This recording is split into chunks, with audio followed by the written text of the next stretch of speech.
Ce programme vous est proposé avec le soutien de la région Provence-Alpes-Côte d'Azur.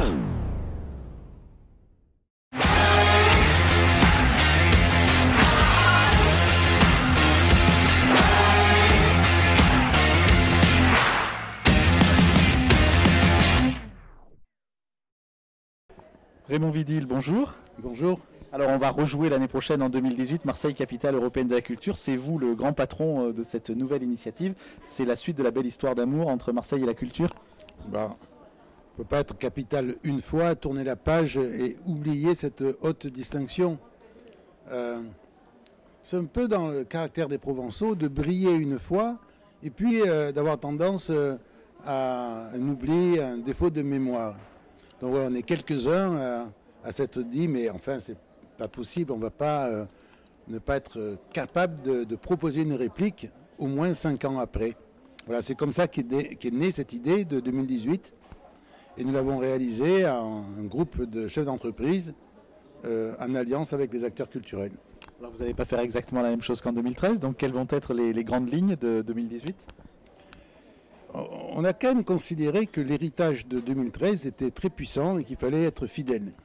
Je vais essayer de vous le résumer. C'est tout le territoire, de Arles à Cassis, de Miramas à Marseille et de Martigues à Istres. C'est toutes les disciplines artistiques et c'est une longue saison, du 14 février jusqu'au 1er septembre. 200 événements, très forte dimension populaire, expositions, nouvelles créations et bien sûr des grandes convocations populaires comme on en a vécu en 2013. Alors pourquoi le 14 février? Je pense que vos auditeurs le comprendront avec notre thème « Quel amour ?» Saint-Valentin. Voilà. Donc le 14 février c'est un mercredi, c'est donc nos enfants qui vont ouvrir le bal. Tous les enfants du primaire, 4500 écoles, 4500 maîtres vont recevoir un kit, une mallette artistique dès le mois de novembre, les vacances de la Toussaint, et vont travailler à l'intérieur des classes sur le thème du masque. Le 14 février, c'est après Mardi Gras, après le carnaval. Et tous ces enfants vont être convoqués à un bal dans un des lieux culturels du département qui sera ouvert.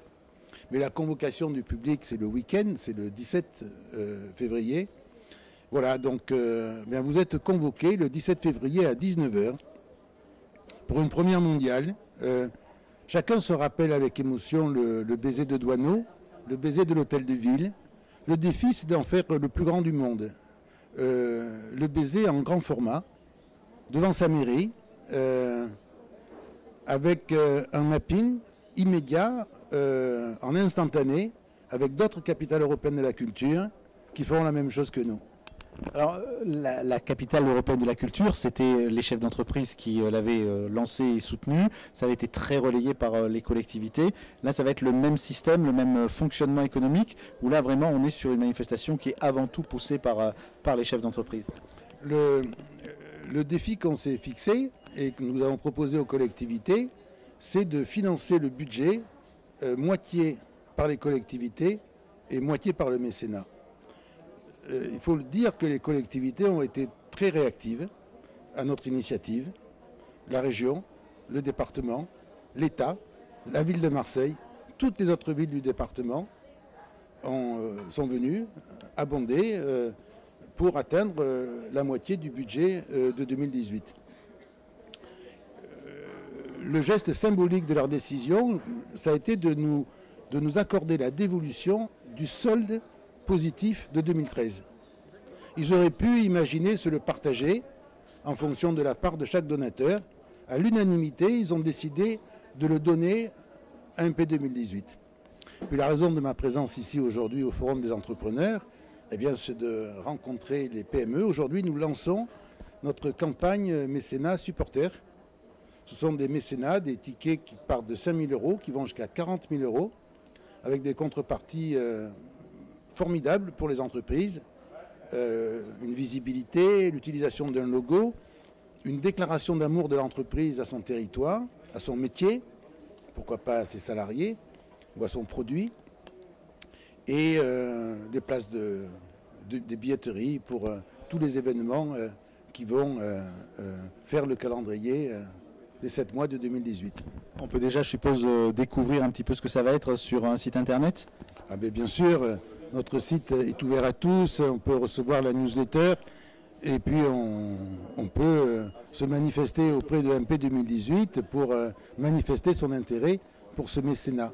Le mécénat, ça ne se limite pas à se priver de quelque argent pour le donner à MP 2018. Le mécénat, c'est une façon d'impliquer l'entreprise dans ce grand mouvement collectif, parce que le monde de l'entreprise est très attaché à la culture, mais il est très attaché aussi à l'attractivité de notre territoire. On a une offre culturelle dans le calendrier ordinaire qui est très belle, mais nous pensons qu'elle manque d'éditorialisation, d'orchestration. Et donc nous, de ce calendrier ordinaire, on va en faire un calendrier extraordinaire. Merci Raymond Vidil.